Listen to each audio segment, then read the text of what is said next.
Kronologi sejarah Bali dalam rekaman prasasti bagian 8. Para ahli semakin tegas. Sri Kesari Warmadewa penakluk dari luar Bali.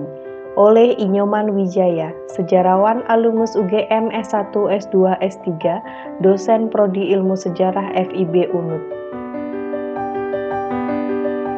Dalam bagian 7 disebutkan, kesimpulan sastri bahwa Sri Kesari Warmadewa bukan orang Bali. Barangkali karena berani secara tegas menyatakan pendapat seperti itu, maka pemikiran-pemikirannya relatif tidak dikutip oleh para arkeolog maupun sejarawan Bali. Padahal sastri tidak sendirian, masih ada peneliti lain yang berpendapat serupa, Sri Kesari Warmadewa bukan orang Bali, salah satunya Goris. Dengan mengacu pada kitab Raja Purana, Goris mengatakan Sri Kesari Warmadewa berasal dari kerajaan Daha. Pendapatnya ini didasarkan pada hasil studi banding dengan Kekawin Hariwangsa yang sering menggunakan kata Kesari sebagai pengganti nama Krisa selaku panglima perang. Raja-raja pada zaman Hindu Jawa sangat bangga menggunakan nama perwira atau pahlawan perang seperti disebutkan dalam Kekawin itu. Sirikan selaku peneliti asal Bali membantah pendapat itu. Alasannya karena raja-raja di Jawa belum ada yang pernah menggunakan gelar Warmadewa. Tapi ia tidak berani tegas-tegas menyatakan dari mana asal Sri Kesari Warmadewa. Apakah ia benar orang Bali asli? Sementara Bos berpendapat Sri Kesari Warmadewa berasal dari Kamboja. Pendapatnya ini dikaitkan dengan ditemukannya sebuah genderang besar di Pura Penataran Agung Sasih di Desa Pejeng. Sedangkan Krom berpendapat dia berasal dari dinasti Sailendra di Kerajaan Sriwijaya Sumatera. Baik Goris, Bos maupun Krom sepakat Sri Kesari Warmadewa seorang penakluk yang datang dari luar Bali. Simpulan itu berbanding terbalik dengan pengetahuan umum masyarakat Bali yang menyebutkan Sri Kesari Warmadewa sebagai orang Bali asli. Kecenderungan berpikir ke arah ini tidak dapat dilepaskan dari interpretasi yang disampaikan oleh tim penulis sejarah nasional asal Bali. Mereka menyebutkan Tugu Blanjong mungkin berkisah tentang musuh-musuh Sri Kesari Warmadewa yang berasal dari seberang lautan dan di daerah pedalaman Bali. Atas dasar itu dikesankan Sri Kesari Warmadewa sebagai Raja Bali yang beristana di Singadwalawa. Di mana letak istananya? Dengan mengutip Bernard Kempers, seorang peneliti senior asal Bali lainnya berpendapat kerajaan Singadwalawa berlokasi di kawasan lembah Petanu Pakerisan dengan luas wilayah kerajaan setidaknya seluas lembah ini. Munculnya nama kerajaan dan ibu kota yang menunjuk pada kata singa, yang dalam fabel adalah raja dari kerajaan binatang, mengarah pada dugaan bahwa Raja Sri Kesari Warmadewa adalah maharaja yang menguasai paling tidak seluruh wilayah Pulau Bali. Dengan kedudukannya sebagai maharaja, bisa diartikan Sri Kesari Warmadewa memerintah di sebuah kerajaan otonom secara politik, tidak sedang berada di bawah pengaruh kekuasaan raja-raja lain. Hanya saja secara pribadi, peneliti senior ini mengakui bahwa para ahli belum berhasil menemukan secara akurat atau sekedar perkiraan letak keraton kerajaan Singadwalawa. Ada sementara pihak yang menduga letak keraton kerajaan Singadwalawa di kawasan Tampak Siring, karena di sini ditemukan tempat pemandian Tirta Hampul atau Tirta Empul. Analisis yang disampaikan oleh peneliti senior itu tampak tidak masuk akal. Istana sebuah kerajaan semestinya di dekat laut dan sungai dengan istana yang tak jauh dari lereng pegunungan, sehingga kuat secara logistik dan keamanan. Analisis itu juga mengabaikan kondisi politik Nusantara saat itu, yakni adanya dua blok kekuatan besar yang sedang memperebutkan pengaruh di pulau-pulau dalam wilayah Nusantara. Dua blok kekuasaan besar itu adalah Kerajaan Sriwijaya dan sekutunya di Kerajaan Medang, Jawa Tengah yang beragama Buddha, berhadapan dengan dinasti Wangsa Sanjaya yang beragama Siwa.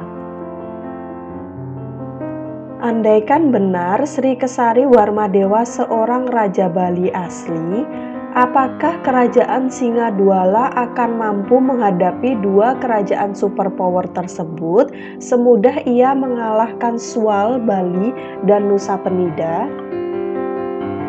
Marilah menengok sebentar keluar Bali untuk melihat betapa besarnya kekuatan kerajaan superpower tersebut. Pada abad ke-8, terjadi perseteruan antara Sriwijaya dengan kerajaan Wangsa Sanjaya. Seorang keturunan Wangsa Sanjaya bernama Rakai Pikatan yang beragama Siwa pernah bertempur melawan saudara iparnya, seorang keturunan Raja Sriwijaya bernama Bala Putradewa yang beragama Buddha. Pertempuran ini dimenangkan oleh Rakai Pikatan. Bala Putradewa tidak terbunuh. Ia melarikan diri ke Sumatera, ke suatu wilayah yang merupakan bagian dari Kerajaan Sriwijaya. Berdasarkan catatan dalam prasasti Nalanda, ia kemudian menjadi raja di Kerajaan Sriwijaya. Sambil memperkuat armada angkatan lautnya, Bala Putradewa tetap mempertahankan permusuhannya dengan Wangsa Sanjaya. Setelah memiliki armada yang kuat, Bala Putradewa memutuskan menaklukkan kerajaan-kerajaan kecil di wilayah Kalimantan dan Jawa Barat. Kerajaan dinasti Wangsa Sanjaya yang masih berpusat di Jawa Tengah juga sempat diserangnya. Kekuasaan kerajaan Wangsa Sanjaya semakin melemah, sehingga mereka memindahkan pusat kekuasaannya ke Jawa Timur. Saat itu, seperti dikatakan Sastri, yang berkuasa di Bali adalah raja-raja dari Singamandawa. Lebih jauh dari itu, Sriwijaya juga menyerang Champa, Kamboja, daerah-daerah sekitar Teluk Siam dan Malaya.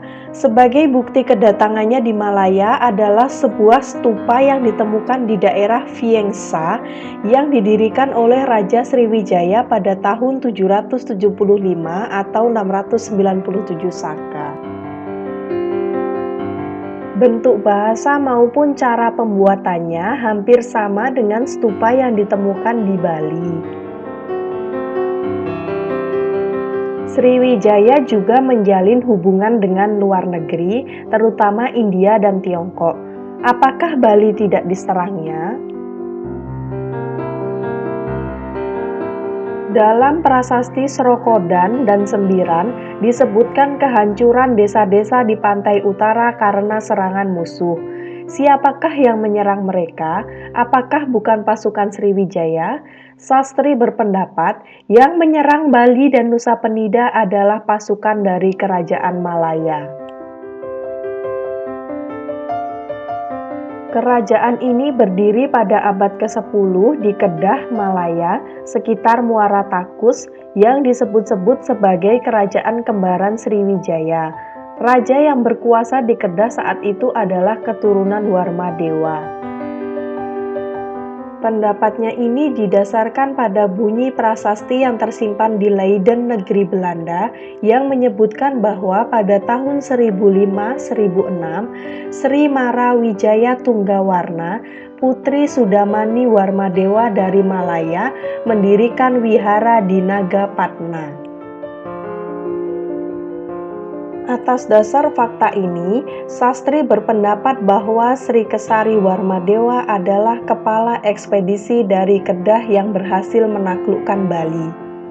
Saat itu, Bali berada di bawah kekuasaan raja dari Kerajaan Singamandawa sebelum masa pemerintahan Ugrasena. Ini mirip dengan pendapat Krom seperti yang sudah disebutkan di atas. Dengan analisis seperti itu, maka prasasti Srokodam dan Sembiran yang dikeluarkan oleh raja dari Kerajaan Singamandawa menjadi bermakna. Demikian pula dengan munculnya dinasti Warmadewa yang menggantikan dinasti Singamandawa bisa lebih dimengerti. Sri Kesari Warmadewa tidak lama tinggal di Bali. Ia harus segera pergi karena tenaganya dibutuhkan untuk memimpin perang antara Sriwijaya dengan raja-raja Wangsa Sanjaya yang terus berlangsung. Berapa lama Sri Kesari Warmadewa tinggal di Bali? Apakah betul hanya 4 tahun seperti sudah dijelaskan di atas? Pertanyaan ini penting diajukan karena setahun setelah berdirinya Tugu Blanjong, ada raja yang membuat sejumlah prasasti. 5 buah darinya berangkat tahun 882 atau 804 Saka sampai tahun 914 atau 836 Saka. Ulasannya lebih lanjut akan disampaikan pada bagian 9. Terima kasih Anda sudah membuka channel Berita Sejarah 7.